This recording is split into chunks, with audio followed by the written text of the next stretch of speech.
I'm a filmmaker, and sometimes cooking is the truest close-up. A bowl of macaroni catching light, cheese melting slow like it has nowhere else to be. Mac and cheese isn't about fuss. It's about texture, warmth, and that quiet promise of comfort. Every recipe has its story, and mac and cheese didn't start in an American casserole dish. It began here in Italy. Long before supermarkets and convenience food, it was a simple marriage of fresh pasta and molten cheese. Thomas Jefferson tasted a version of it during a trip to Europe in the 18th century and fell head over heels. He brought back the pasta machine, a stack of recipes, and eventually served macaroni and cheese at a White House dinner. It wasn't comfort food at first. It was considered elegant, even exotic. What started in Italy landed through a founding father in Charlottesville kitchens and became America's most democratic indulgence.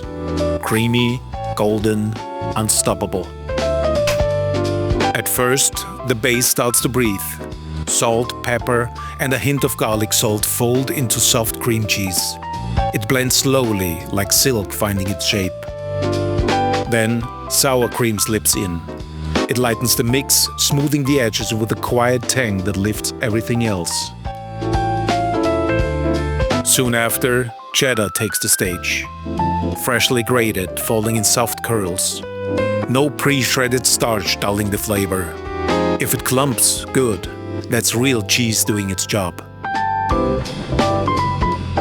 Meanwhile, the macaroni meets the boil. Not too long. It should still have a little backbone because the oven will finish the work. And at this moment, the egg slips into the mix. Golden, soft, binding without stealing the flavor. Some say mac and cheese was born from frugality. But what it really carries is generosity. Every spoonful feels like someone cared. The noodles join the bowl, warm and ready.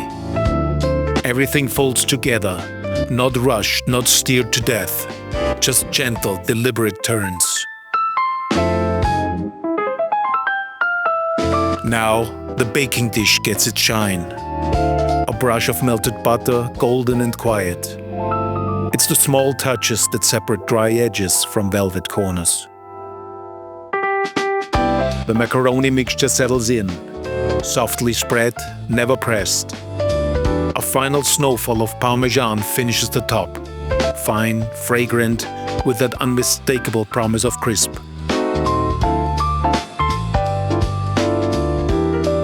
And finally, the moment we waited for. A bubbling crust, a creamy heart.